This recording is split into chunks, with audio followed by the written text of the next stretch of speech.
Rekan-rekan semua, perkenalkan, nama saya, Aidiva. Saya asisten akademik dari Dr. Anggono Raras. Materi pembelajaran ini sudah melalui koreksi tim autor. Jangan lupa subscribe, komen, dan bagikan. Selamat menyaksikan, semoga bermanfaat.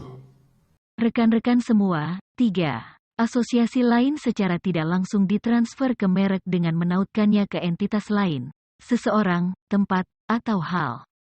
Contoh, nama merek Selandia Baru Vodka 42BELOW mengacu pada kedua garis lintang yang melintasi New Selandia, dan persentase konten alkohol minuman. Kemasan dan isyarat visual lainnya dirancang untuk meningkatkan persepsi kemurnian negara untuk mengomunikasikan positioning untuk merek. Ketiga, set pendorong utama ekuitas merek, memberikan panduan kepada pemasar dalam rangka merancang dan mengembangkan ekuitas merek, antara lain sebagai berikut. A. Memilih elemen merek, choosing brand element. Elemen merek adalah perangkat yang dapat menjadi merek dagang, yang mengidentifikasi dan membedakan merek. Sebagian besar merek kuat menggunakan banyak elemen merek. Contoh, Nike memiliki keistimewaan logo, swoosh, slogan, Just Do It, yang memberdayakan, dan nama Nike, dari Dewi bersayap Yunani kemenangan. Pemasar harus memilih elemen merek untuk membangun ekuitas merek sebanyak mungkin.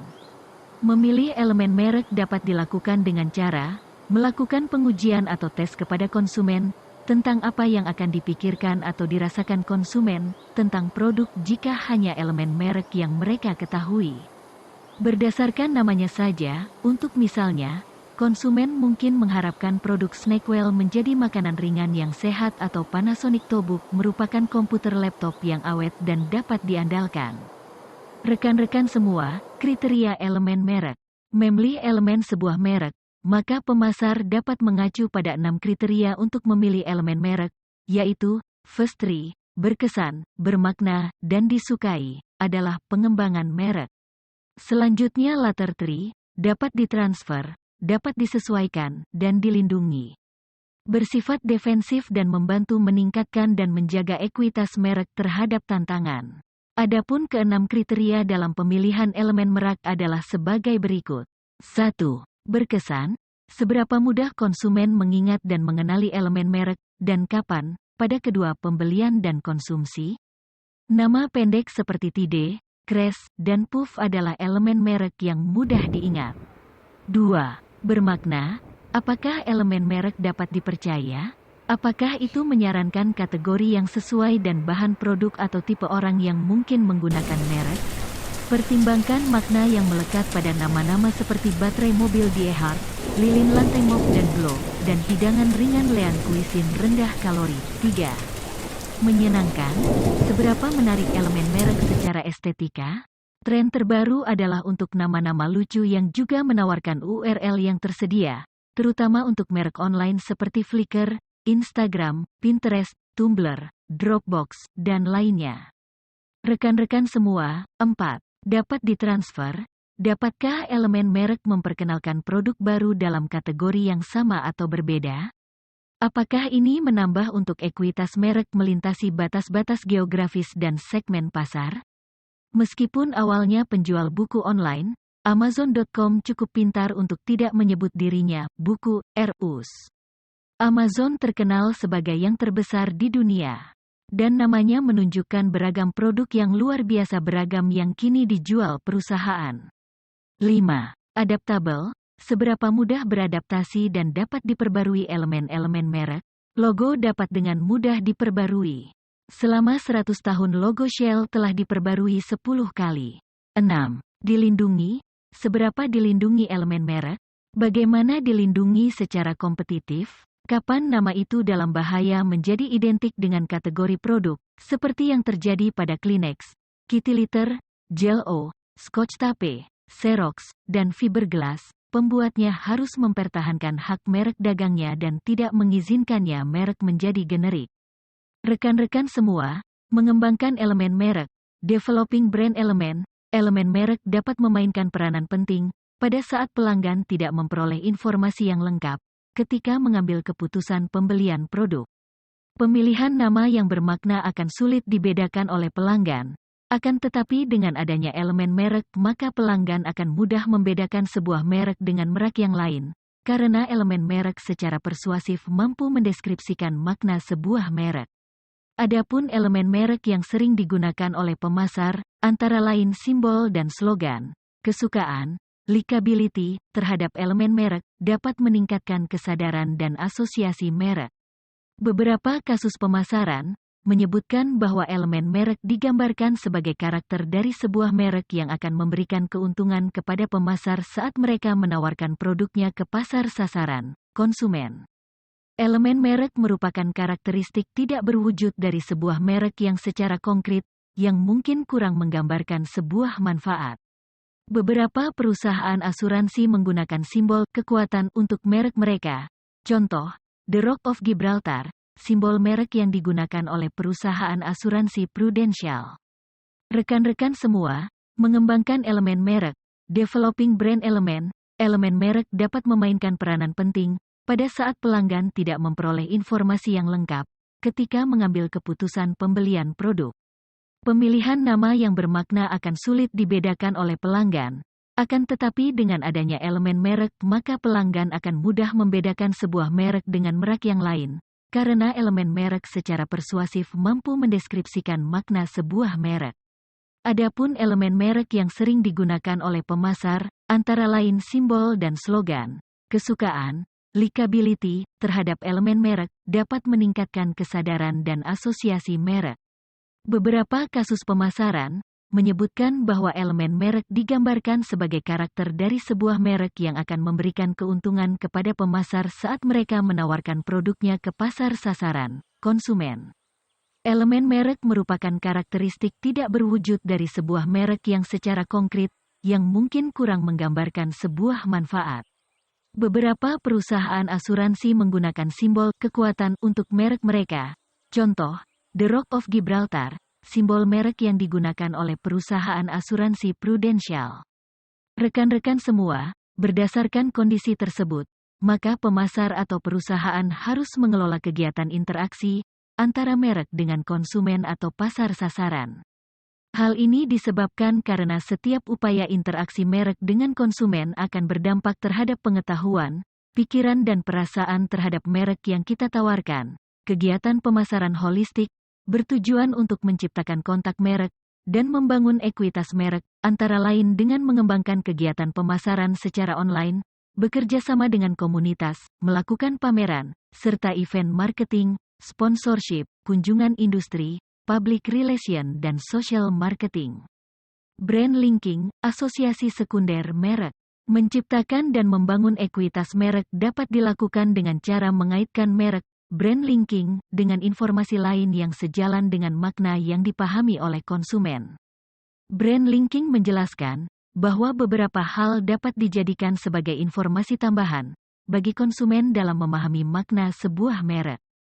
Rekan-rekan semua, 3 Things merupakan sumber informasi yang memberikan pengetahuan tentang sebuah merek di banyak konsumen yang terkait dengan sesuatu, misalnya sebuah kegiatan, event, sebuah kasus atau pihak ketiga yang dilibatkan dalam kegiatan menghasilkan sebuah merek. Contoh, kasus penyebaran penyakit yang terjangkit dari virus corona, atau yang disebut COVID-19, memberikan pengetahuan konsumen dengan makna sebuah merek sabun antiseptik Dettol atau cairan pembersih tangan hand sanitizer Antis yang diyakini konsumen karena mampu membersihkan dan melindungi tubuh dari kekhawatiran penyebaran penyakit yang disebabkan oleh virus tersebut. 4. Other Brand merupakan sumber pengetahuan bagi konsumen dengan mengaitkan makna sebuah merek berdasarkan aliansi atau kerjasama kemitraan, bahan baku, ingredients, perusahaan pesaing atau pengembangan dari sebuah merek. Contoh, Wardah salah satu produk kosmetik yang ditawarkan kepada konsumen di Indonesia dipahami oleh konsumennya sebagai kosmetik yang halal karena mereka meyakini bahwa bahan baku produk-produk kecantikan dengan merek Wardah berasal dari bahan-bahan yang halal. Rekan-rekan semua, kegiatan pemasaran ini diharapkan mampu mengubah pola pikir konsumen. Artinya apa yang dipikirkan dan dirasakan konsumen akan terkait dengan sebuah merek.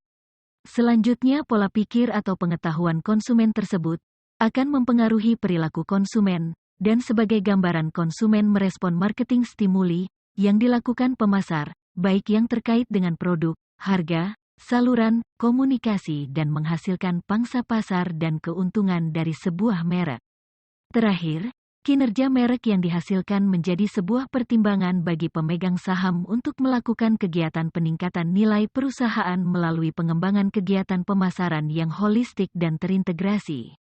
2. Interbrand Brand Valuation Method. Interbrand Brand Valuation Method merupakan model formal yang digunakan untuk mengestimasi nilai uang dari sebuah merek. Model ini mendefinisikan bahwa nilai merek adalah net present value dari perolehan merek di masa depan. Perusahaan meyakini bahwa dengan melakukan analisis pemasaran dan keuangan secara seimbang menjadi penentu nilai merek. Rekan-rekan semua, tahapan metode Interbrand Brand Valuation adalah sebagai berikut. 1. Segmentasi pasar merupakan langkah awal membagi pasar di mana merek ditawarkan pada segmen tertentu. 2. Analisis finansial. Interbrand melakukan evaluasi terhadap pembelian, harga, volume dan frekuensi untuk menghitung secara akurat perkiraan dari penjualan dan penerimaan dari sebuah merek. 3. Role of branding, merupakan persentase proporsional merek pada setiap segmen, yang dihitung berdasarkan economic earnings, dengan terlebih dahulu mengidentifikasi faktor-faktor pendorong ekuitas sebuah merek. 4.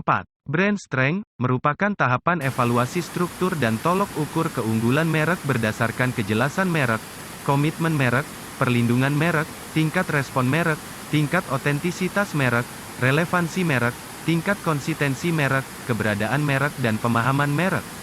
5. Brand value calculation, merupakan hitungan nilai merek, berdasarkan periode, artinya sejauh mana sebuah merek mampu menghasilkan atau berkontribusi terhadap perusahaan, dengan memperkirakan tingkat perolehan nilai merek beberapa periode. Rekan-rekan semua, mengelola ekuitas merek. Respon konsumen terhadap sebuah merek, tergantung dari berapa lama kegiatan pemasaran, mampu meningkatkan atau mengurangi tingkat pemahaman konsumen terhadap sebuah merek. Oleh karena itu rantai nilai merek memberikan pedoman dalam jangka pendek, bahwa semua kegiatan pemasaran yang dilakukan harus bertujuan untuk menambah pengetahuan konsumen terhadap merek, sehingga akan menentukan keberhasilan kegiatan pemasaran dalam jangka panjang. Berdasarkan hal tersebut, maka pemasar dapat melakukan pengelolaan ekuitas merek melalui kegiatan sebagai berikut. A.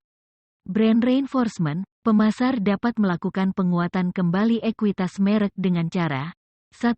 Apakah produk mewakili kebutuhan atau keinginan pelanggan? 2. Apakah manfaat inti produk bagi pemasok? 3. Bagaimana merek membuat produk semakin dikenal, dan keunikan merek dapat diasosiasikan oleh konsumen dalam benak mereka.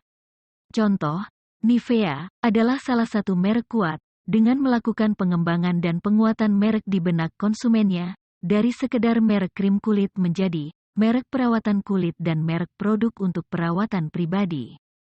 Rekan-rekan semua, B. Brand revitalization. Langkah awal melakukan revitalisasi merek adalah dengan memahami sumber awal ekuitas sebuah merek itu terjadi. Apakah asosiasi yang positif dari sebuah merek membuat merek tersebut kehilangan kekuatan atau keunikannya? Atau apakah respon negatif terhadap sebuah merek dikaitkan dengan merek yang ditawarkan kepada pelanggan? Setelah pemasar memahami sumber ekuitas merek, maka keputusan penting yang harus diambil terkait dengan melakukan pemosisian ulang merek tersebut atau menciptakan merek baru, karena terkadang masalah tentang kesalahan pemosisian merek tersebut terkait dengan janji-janji dari merek tersebut. Revitalisasi dari sebuah merek dapat dilakukan dengan cara mengembalikan strategi back to basic, untuk memosisikan merek yang masuk akal, sesuai dengan persepsi dan perasaan konsumen terhadap kinerja sebuah merek. Semoga bermanfaat.